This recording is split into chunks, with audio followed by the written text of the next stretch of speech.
much like leaving. You don't want me to go, but all your tamaracks are needling your beauty in the snow. And I'll see you soon at Christmas, a happy holiday. Oh, how you gonna miss me if I won't go away? I'm over time, I'm in demand. Hi there, I'm Jan Hall. Welcome to Folk Roots Radio Overtime, an opportunity to hear our full-length, in-depth artist interviews. You know, we love to talk to artists about their music, but there is always so much more to the conversation than we can typically fit into a radio episode. Well, now we release the full interview separately through our website and in podcast form wherever you get your podcasts.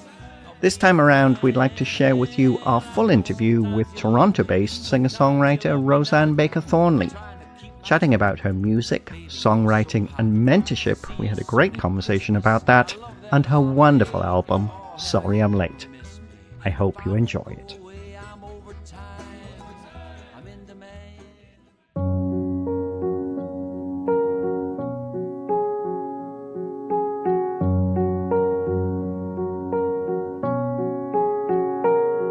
Had an obligation I had to keep, a conversation I couldn't leave, a ton to do so I didn't sleep, a lot of people I wanted to please.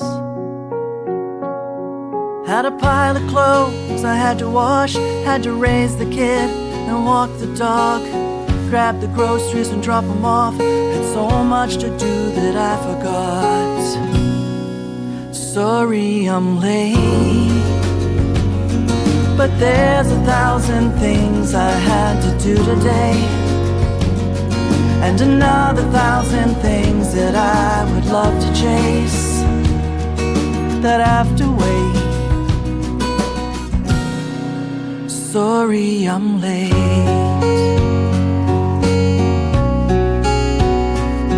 Had a stack of bills I had to pay, at 25 years I know that saved me. Had a moment there where I kinda wanted, thought I had enough time, but it took longer. I got caught on another road and the clock didn't stop, and I got older. There were years there where I lost a page, had a lot of plans I couldn't change. Sorry I'm late, but there's 1,000 things I had to do today, and another 1,000 things that I would love to chase, that have to wait. Sorry I'm late. 22 turns 29, 31 turns 35, 41 and 43 run quickly into 50, and 51 meets 53, and right beside is 55, and 56 I can't believe when it's still right at 60. Sorry I'm late, but there's 1,000 things I had to do today, and another 1,000 things that I would love to chase, that have to wait. Sorry I'm late. Sorry I'm late. Sorry I'm late. Sorry I'm late. Sorry.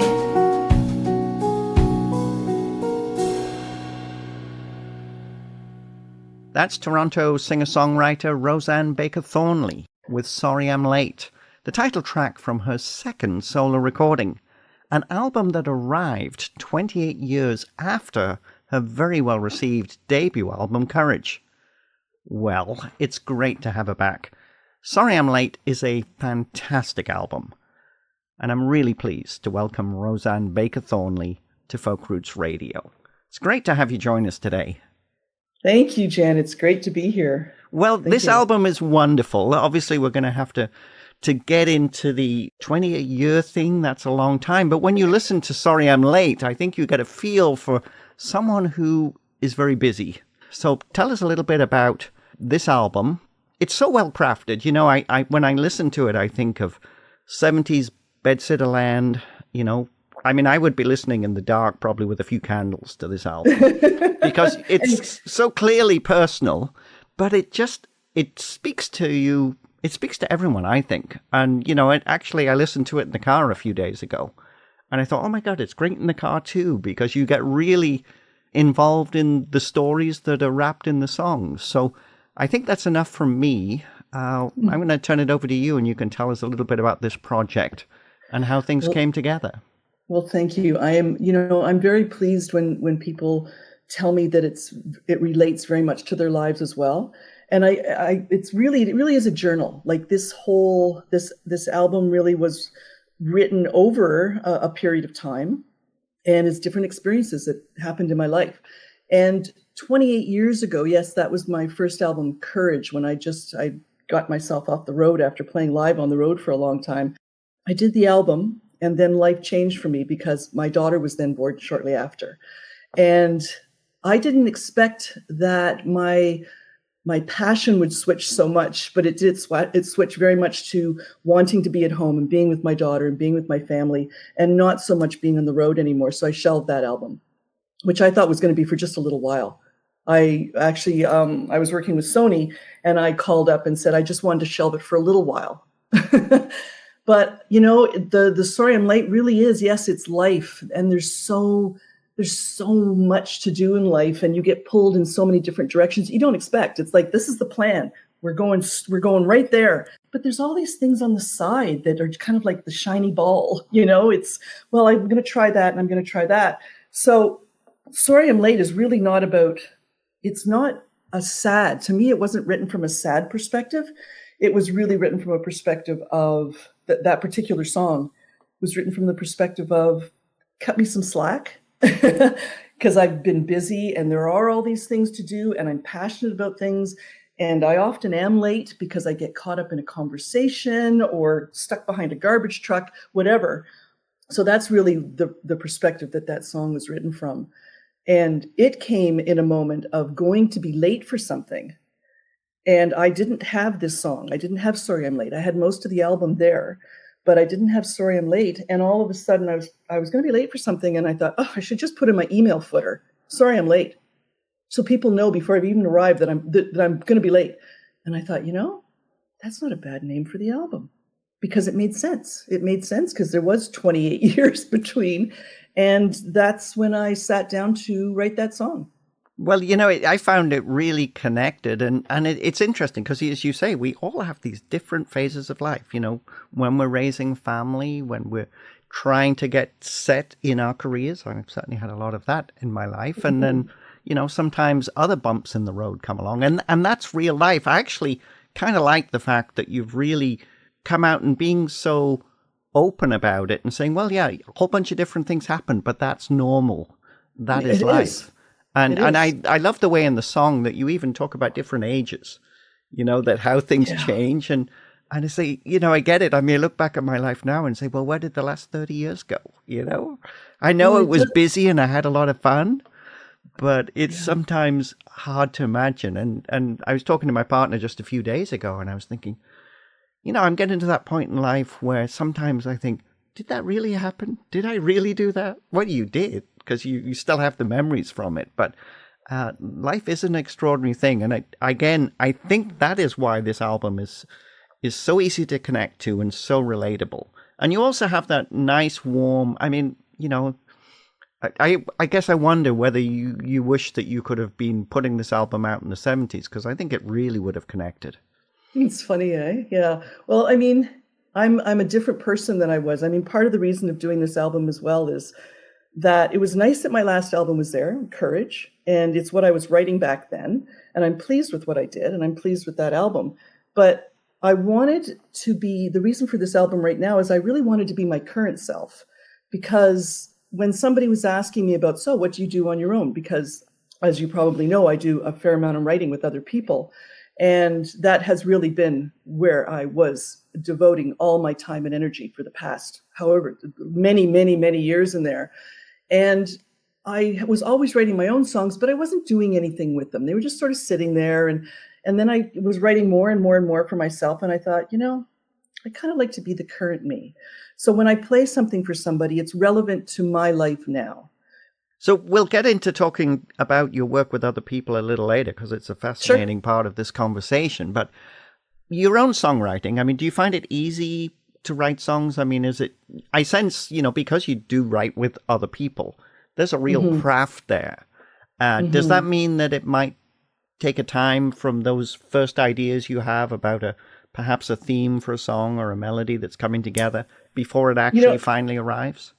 In my life, people will ask me if I write every day.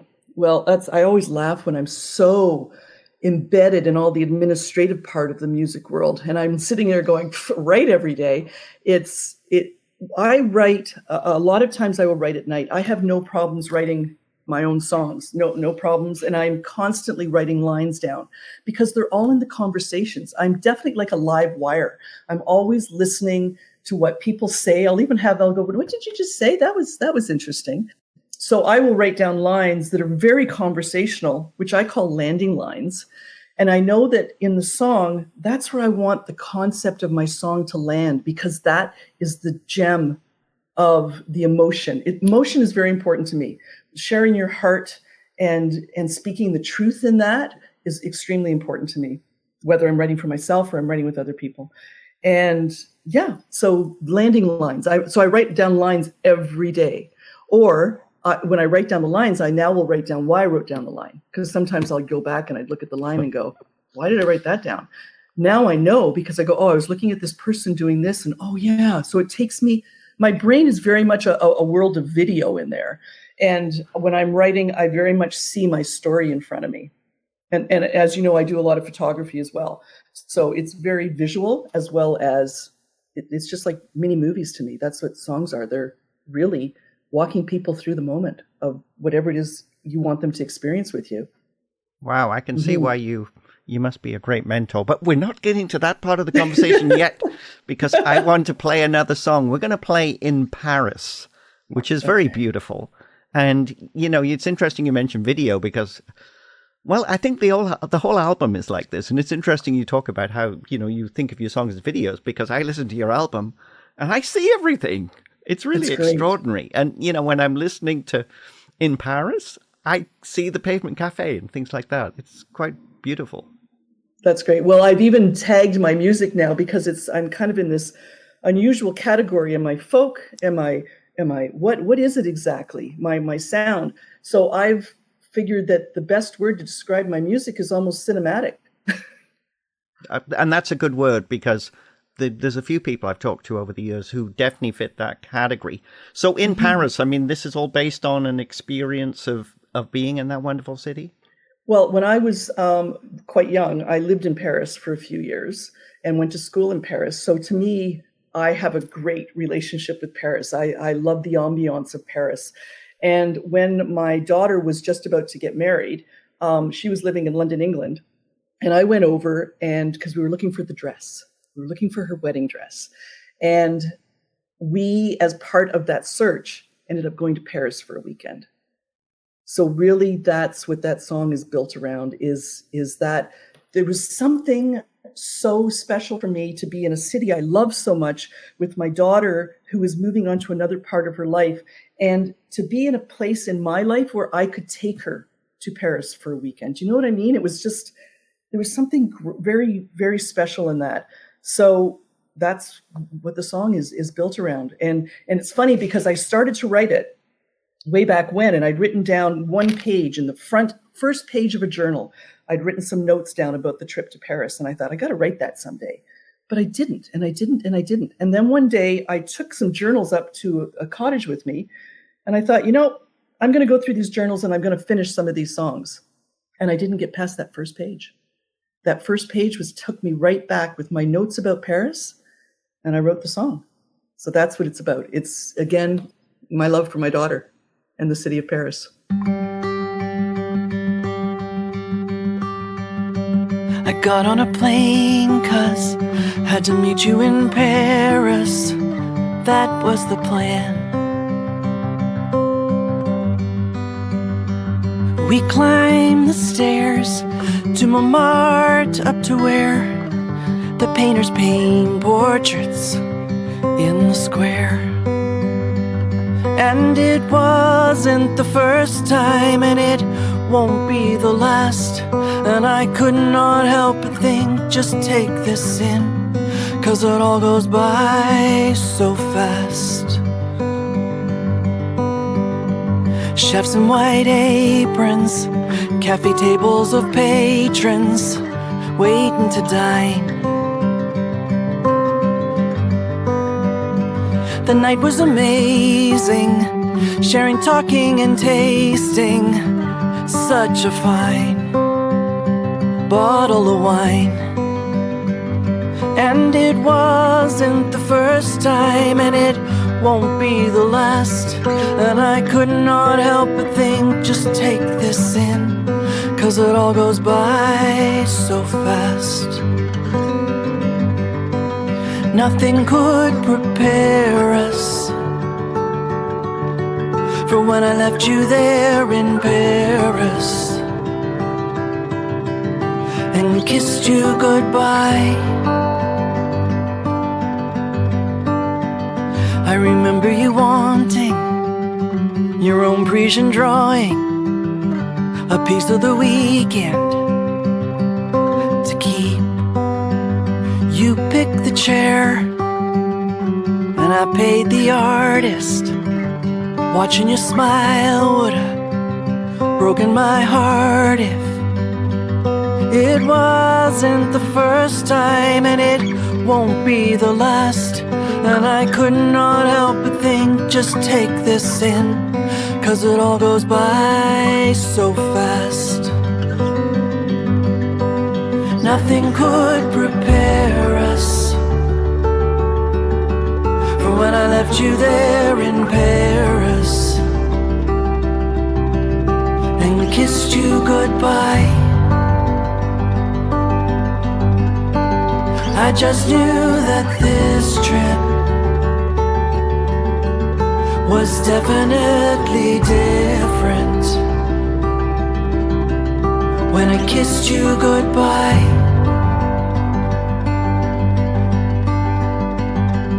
It wasn't the first time, and it won't be the last. And I could not help but think, just take this in. I could not help but think, just take this in.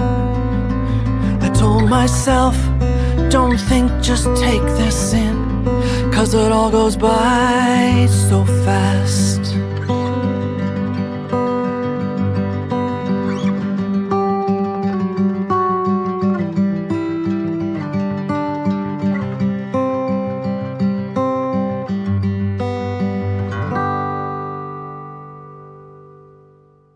That's Rosanne Baker Thornley with In Paris from her wonderful album, Sorry I'm Late. We're having a wonderful conversation. Rosanne Baker Thornley is my special guest on Folk Roots Radio today. And, you know, when I first received the album and, you know, and it says, well, 28 years after the first album, you thought, wow, something must have happened. Now I've talked to this wonderful artist, I realized that there's lots going on here. And, you know, the different phases of life have all wrapped their way into this. Tell us actually, Rosanne, about the making of this album, because you do a lot of other things other than work on your own material. So just take us through how you actually worked on the production side of things and the people involved with you. Okay, on the production side, now here's another, it's all a story, isn't it? I mean, if you think about it. I do a fair amount of writing in the UK, and my daughter, her fiance and her boyfriend, he's a guitar player. He's a guitar player, also a producer. So I had, and his name's Will Scholar, and we had sort of over the years that they were living together and dating, built a relationship with Will as far as working with other artists with producing their material, because I write and I produce. Then they moved over here during COVID, and during that time, that's when I decided I was going to do my own album. I thought, you know what? I should probably do my own album. I had put out a song during COVID called Indiana Jones, more as a statement of everybody just stay home. And I kind of thought that was kind of cool. I was stepping back into my artist shoes, which is kind of like, I remember this, right? So anyway, the album, I wanted to do the album, and I then said to Will, I am doing this album. I would love, because I love your ears. I love the respect you have for the song and the artist. And it's not just what you do as a producer, it's who they are that you capture in the music. And I asked him to produce it. And I said, this is not because you're family, because that really wouldn't be a good idea. And so anyway, we started working on the album. And so working on the album with me was, of course, Will. We recorded it at Kensington Sound. Vasey engineered some of the one of the songs on the album as well. Ben Pelchet, who also worked out of Kensington, he was in the final mix. So Will and Ben were mixing it together. Mark Kelso played on the album. And Mark Kelso also played on my first album. And he even said to me one point, why 28 years between albums? And I thought about it, and it was like a rush of ideas went through my head. And I looked at him, and I just said, life. That was it. It was that simple. So anyway, he played on the album. And as I said, he was on my first album. We also toured before from my first album. And Kevin Fox, we invited Kevin Fox, who is phenomenal, to come in and play on a couple songs on the album. Beautiful cello. Yeah. Yeah. Northeastern is a co-writer I work with, and he co-wrote a couple of the songs with me, one Look Up and One More Line, which we both sing on as well. It was mastered by Andy Krem at Silver Birch, who, funnily enough, I love that I have these relationships with people that have lasted basically a lifetime. So he was my first producer for my first album and my manager at one point in time. So him, and designing my album cover was Michael Wycraft. Oh. And Michael loved the album. Whenever I would call Michael to talk to him about the project, he would swear at me because he was always sitting there, and he said it was probably one of the best singer-songwriter albums he'd heard in 20 years. And he'd cry through it all the time. And he would say, I'm crying again. So I was sad that he wasn't here for the formal release of the album, but he'd already posted on Facebook about his love for the album way before. Like he said, I'm sorry, I apologize, I'm doing this early. And I just thought, well, that's okay. That's fine. And he posted the cover, and which I love, which he captured a very special moment of me in that album cover. So Michael Wycraft, but it was a very small team. It was a very small team of great people that I'm quite honored to have working with me on the album. Well, it's very beautiful, and I do love the cover of it as well. And I'm so pleased to hear that, Michael Wycraft was able to be part of this project. He greatly missed, obviously, a fabulous artist from the point of view of all the work and all of the careers that he was able to support through his art, and the just wonderful skill that he could bring to the process of developing and the design of a lot of these albums. It's a beautiful story. I have to say, I've suddenly thought, oh, this, really, this is the sort of album everybody needs a copy of. So if you're listening to this interview, I know you can go and stream it. You can listen to it on the radio. You're going to hear a few tracks as well. But this is really an album that I think would be lovely to have, and also to gift. I have to say, this is a perfect gift if you're wondering about a gift for somebody who loves music. This, I think, would be a great choice. Now, I realize I'm gushing a lot, and I want to get back to the music. So let's play another track.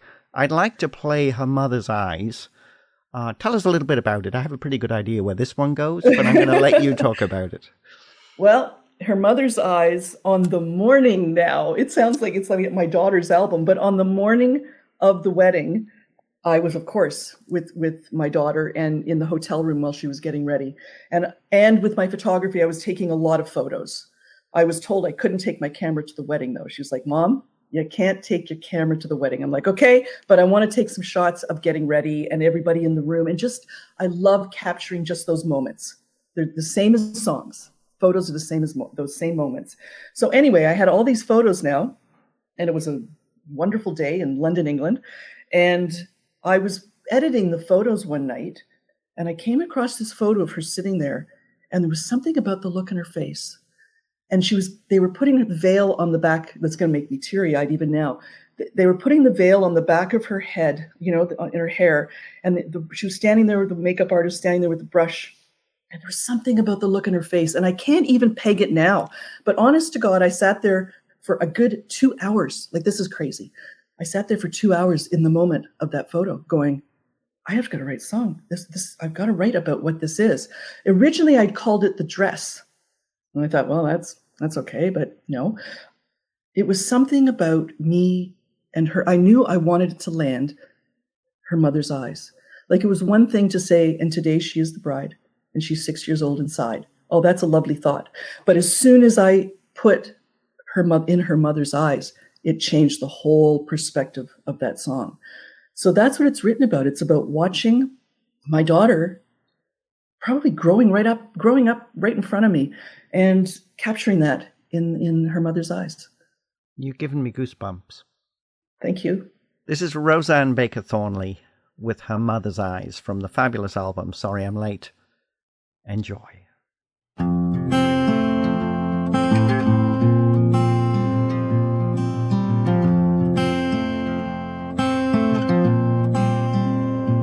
It's the morning of the day her life is gonna change, and it's quiet.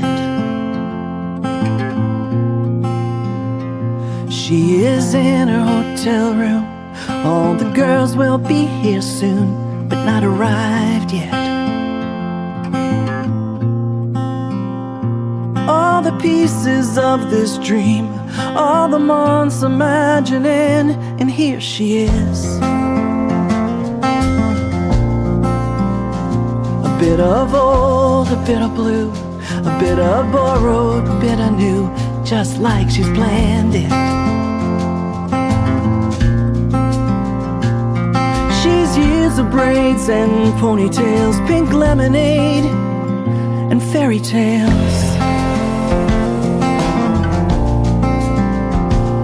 And today she is a bride, and she's 6 years old inside her mother's eyes. Together on the bed, a picture-perfect wedding dress waits in the corner. A mother-daughter side by side. They don't speak so they don't cry. The day moves forward. Bit of lipstick, bit of blush, a bit of champagne, all because here she is. Standing in her wedding day, with her beautiful bouquet, just like she's planned it.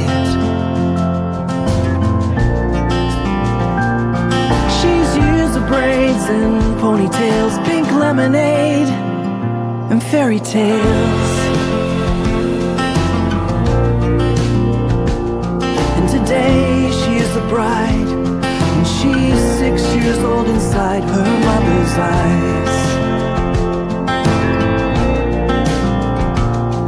She thinks about all that they've had. She knows love moves them forwards, not back. And she smiles 'cause she knows what they'll have. The years, the braids, the ponytails, pink lemonade and fairy tales.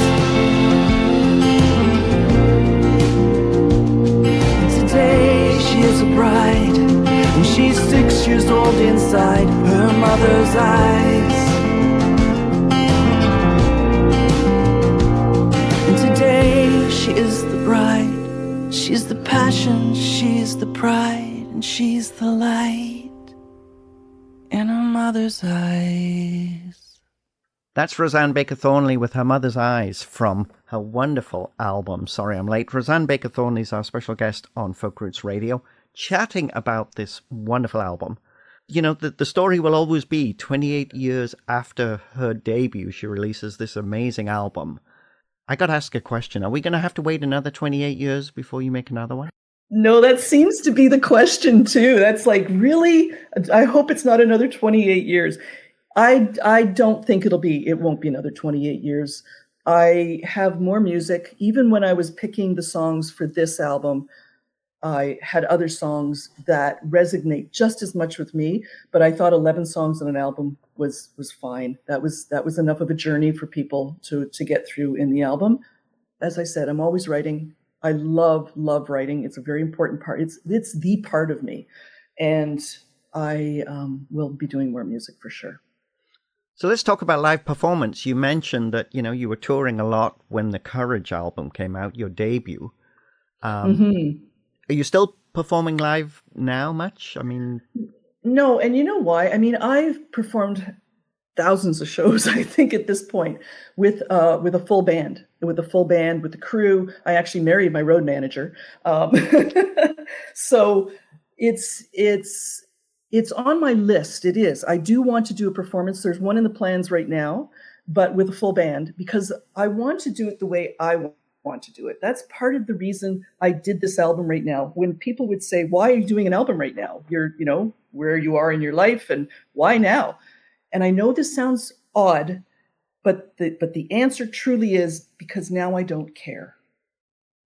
I'm not pulled in many directions by what I think I need to do. And oh my God, I should do this and I should do that. It's all about a want to do.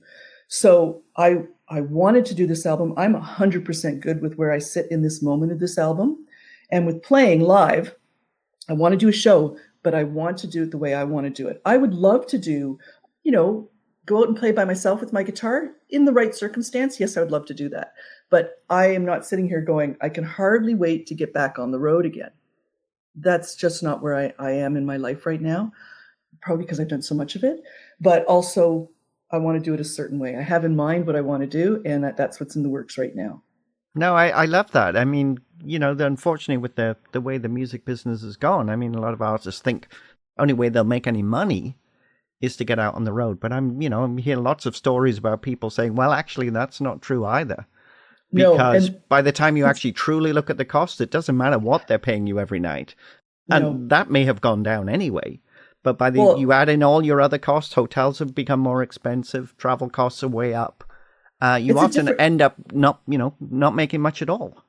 It's a completely different climate now. Like when I was out playing on the road, I wasn't making a great living, but I was able to just do that. And that's what I did. I played basically 6 nights a week touring. Now it's not the same climate anymore. And it's very expensive. It's very expensive to put a show on when you look at everything that goes into it, with your players, with your gear, with your venue, there's many moving parts to it these days. And it's not as simple, I think, as some people think, as just going out and playing. It's not that simple. Yeah.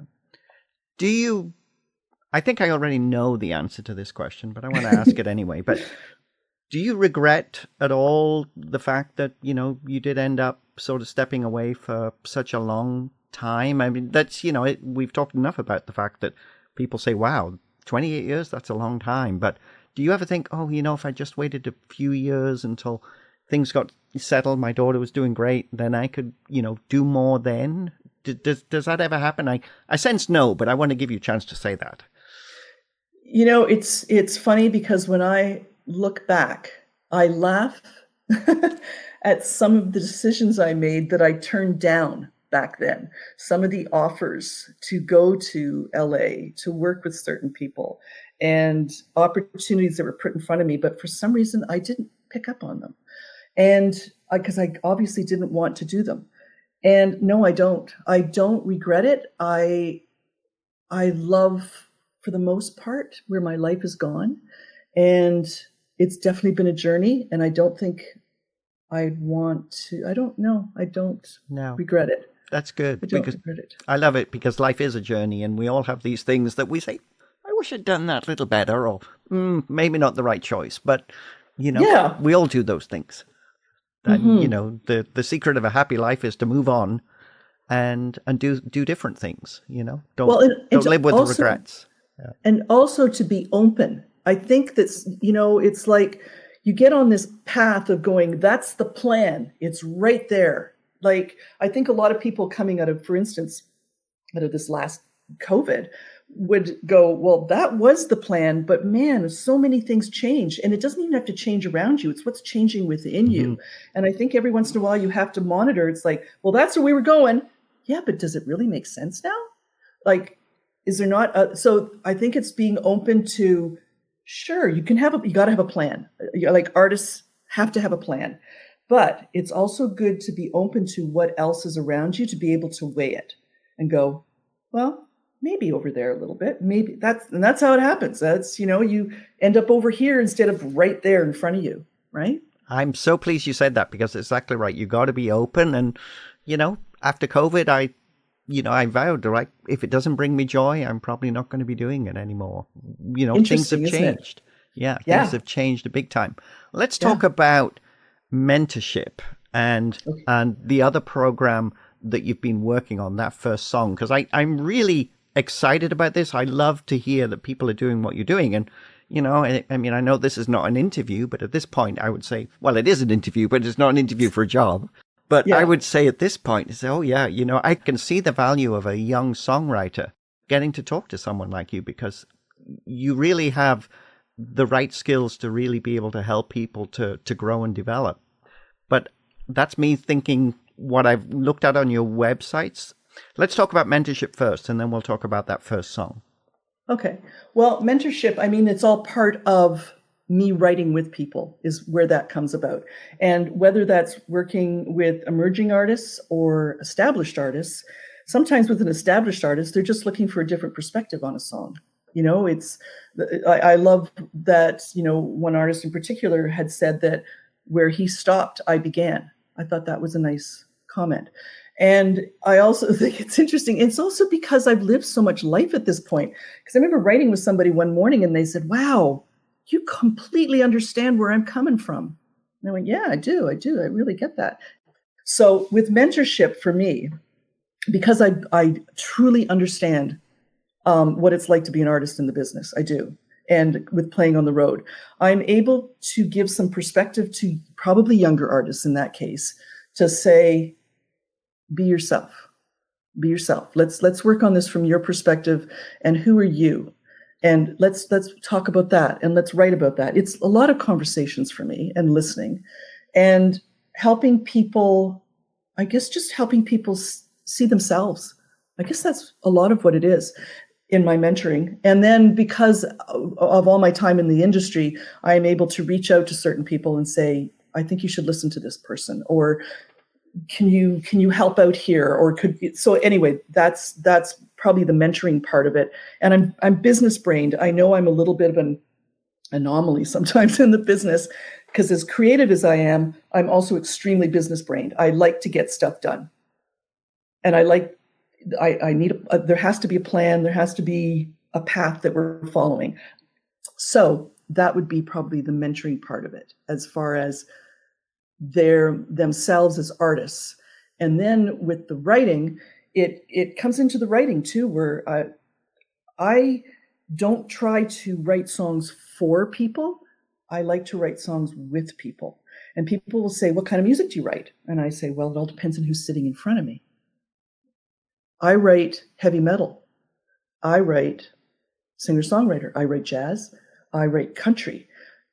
Because who's in front of me? That's what I'm listening to, and that's what I'm feeling. And it's not always, they'll come up with something and it's not necessarily the way I do it, but I go, that's not the way I do it, but that's the way they seem to want to do it.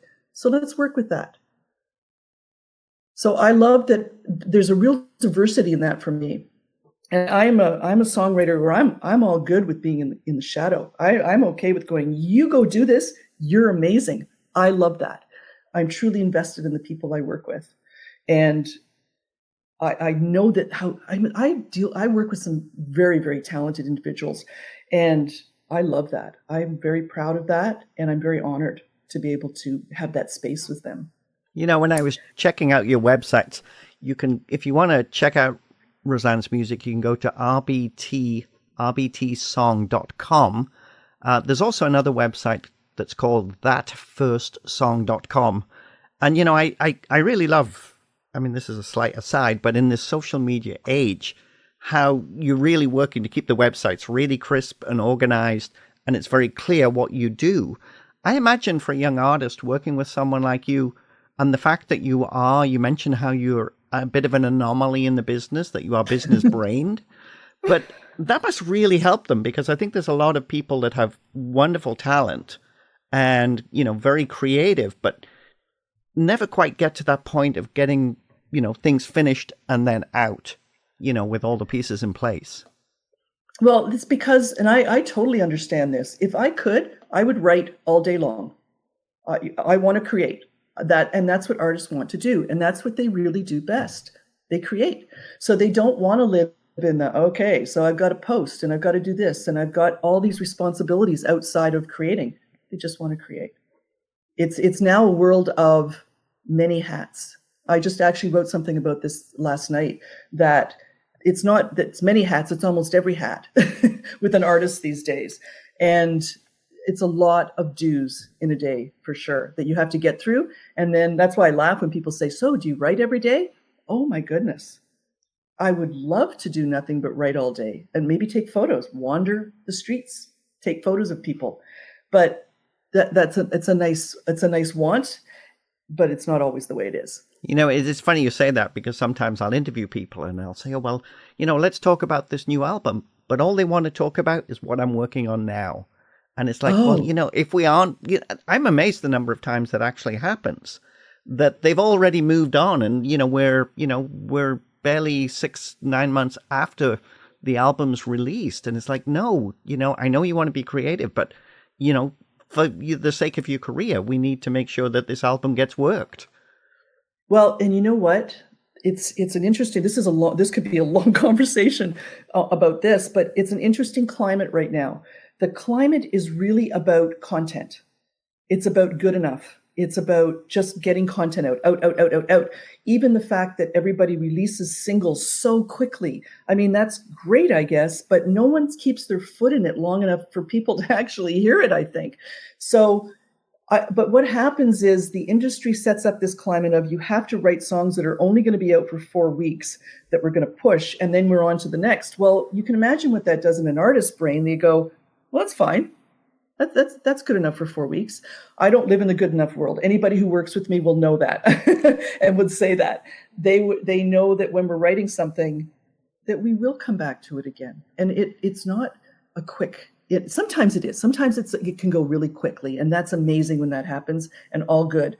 But sometimes it takes time, and I think people need to have a bit more patience with things overall. Give the song time to actually find people and write it so you're happy with it.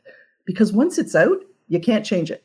I was laughing at the board one day when we were mixing Strong, and I thought, I'm sitting there going, how many times have I listened to this song now? It's a good thing I spent the time writing it where I wanted it to be. Because then it's too late. It's there.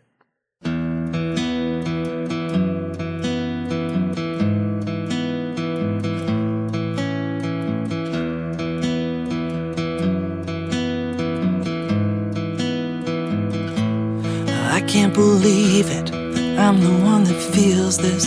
I told myself I should let go 100 times or more, and so I'm sorry, but I can't let you go. Wish I didn't need this and everything beneath it. Sometimes it gets so hard, it's pulling me apart, and I can't stand it, but I can't let you go. How do you leave behind what you want? How do you dial it down and turn it off? How do you say goodbye and move along? How is anyone that strong?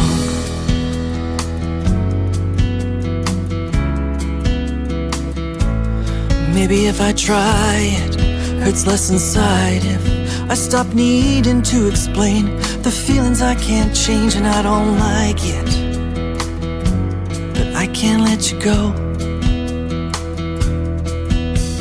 How do you leave behind what you want? How do you dial it down and turn it off? How do you say goodbye and move along? How is anyone that strong? If the truth can set you free, then I confess that this is killing me. All the pieces from the past and all the days I can't get back. Every day that I can't have. How do I get over that? How do you leave behind what you want? How do you dial it down and turn it off? How do you say goodbye and move along? How is anyone that strong?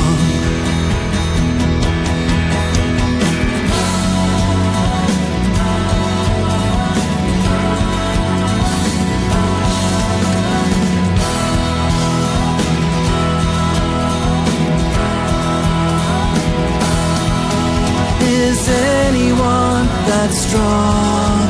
Is anyone that strong? Is anyone that strong? Is anyone that strong? Tell me, how is anyone that strong?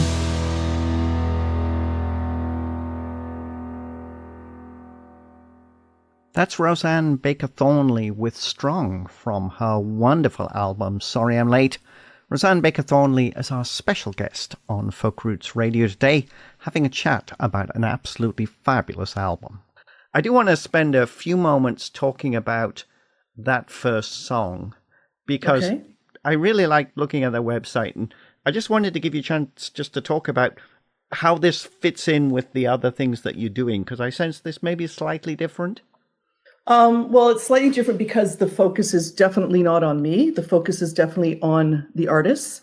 You'll notice in that first song too that it's not just young artists. I mean, we worked with June Garber at one point. You know, we were working with Carlos Morgan, but also, you know, young artists as well. You know, we're working with Shannon Dukes, who's about to put out a new album, and Rachel Bond, who's about to put out a new album. So there's a real scope of type of artist in there. Now, that first song, it's not just about me co-writing with artists. It's about I have a handful of awesome co-writers I work with to write songs with other people. It's a real skill, I think, to sit in a room as an artist. Like I in this case, I would call myself an artist as well, to sit in the room and give the entire stage to that person that's actually going to do that song. It's like I matter in that room, but I matter only from the perspective of helping them be the best that they can be. And that's really, I mean, I have my analogy these days for that first song is about creating songs for people. You can be an amazing singer, all good. I've actually said that being an amazing singer is a bit of a writing handicap, though, because you can sing it so well that you can write anything and sing anything. Wouldn't it be great to sing great and have a great song? And they kind of look at me like, what? And I say, yeah, because you can take anything. You could sing the phone book. You could sing anything and people go, wow. Now, I say, wouldn't it be great to have that voice, but to have that song that people connect with and is so good, it's undeniably great, everything about what you're doing up there.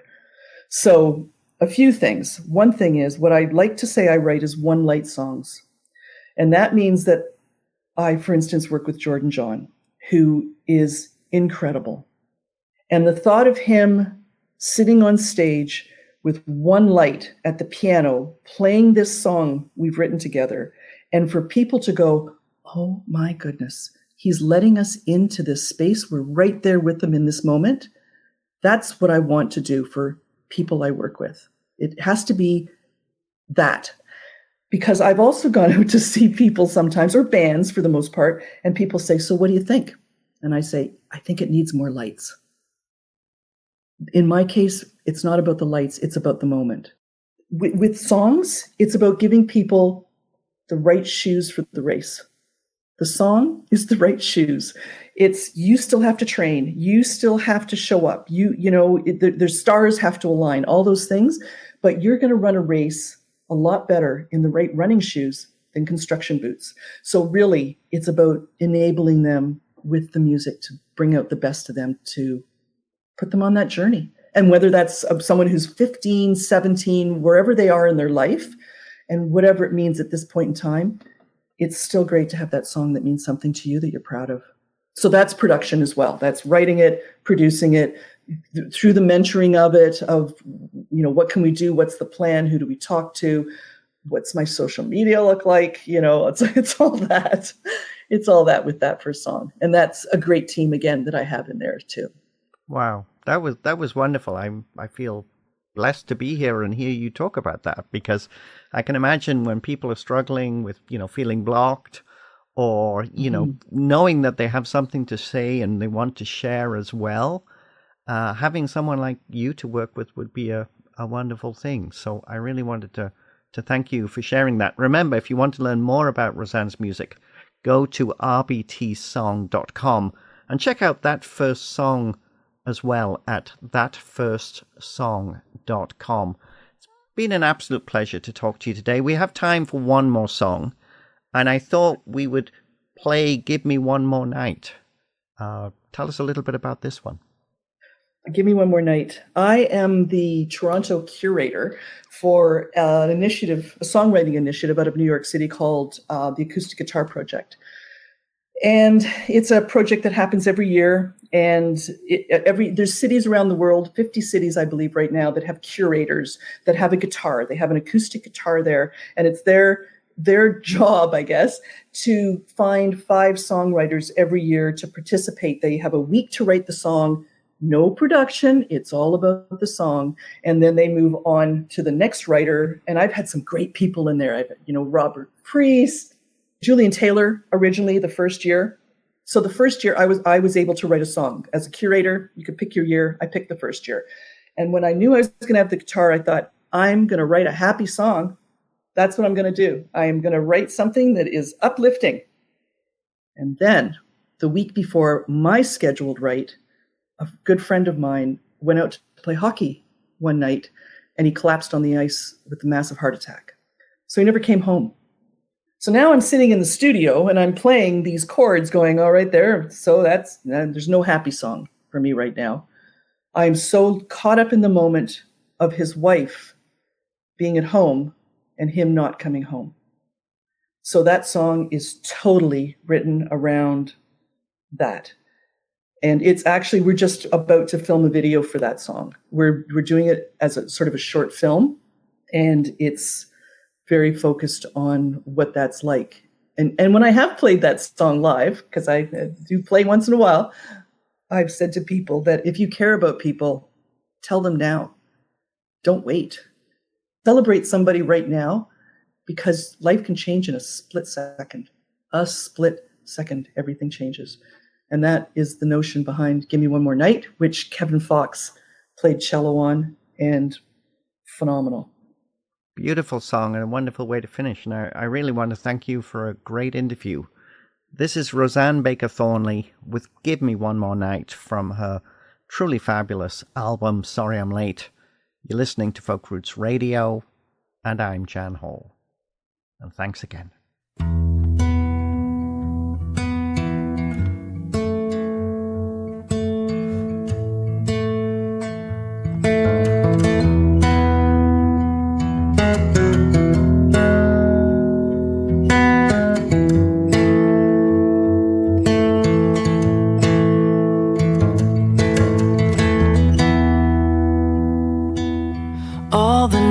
That I've laid here, I just assumed that all the years would come and go and you'd be near.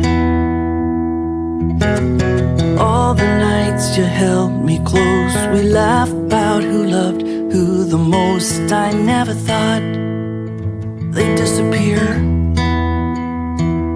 I can hear your heartbeat, I can feel your breath, I can feel your warmth inside my chest.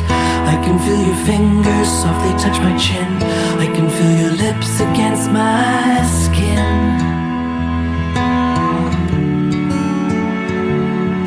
You know that it's the hardest part, to reach to touch you in the dark and realize that you're not here. I close my eyes and try to sleep, but it keeps coming back to me. I always thought I'd be where you are.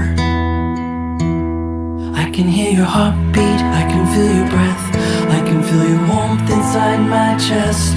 I can feel your fingers softly touch my chin, I can feel your lips against my skin. I don't wanna leave, I don't wanna stay. Give me one more night for what I need to say.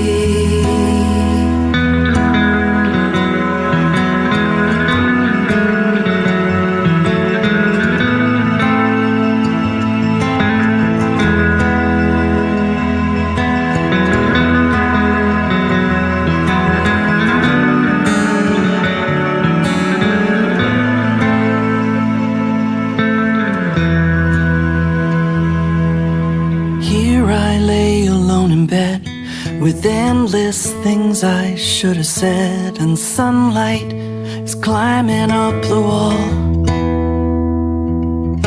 I wonder if you really knew how much I wanted you. I should have said it all. I can hear your heartbeat, I can feel your breath, I can feel your warmth inside my chest. I can feel your fingers softly touch my chin, I can feel your lips against my skin. I can hear your heartbeat, I can feel your breath, I can feel your warmth inside my chest. I can feel your fingers softly touch my chin, I can feel your lips against my skin. I don't wanna leave, I don't wanna stay. Give me one more night for what I need to say. I don't wanna leave, I don't wanna stay. Give me one more night.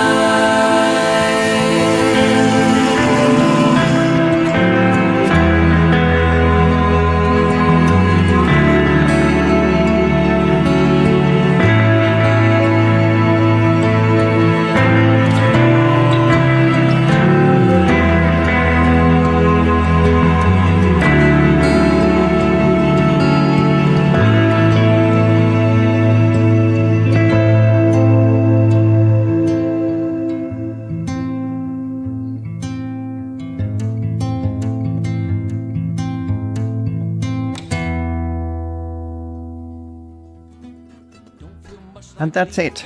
Thanks for joining us on Folk Roots Radio Overtime. We're looking forward to bringing you more great in-depth artist conversations, and you can check out this interview again and many others on our website at folkrootsradio.com. We'll see you next time.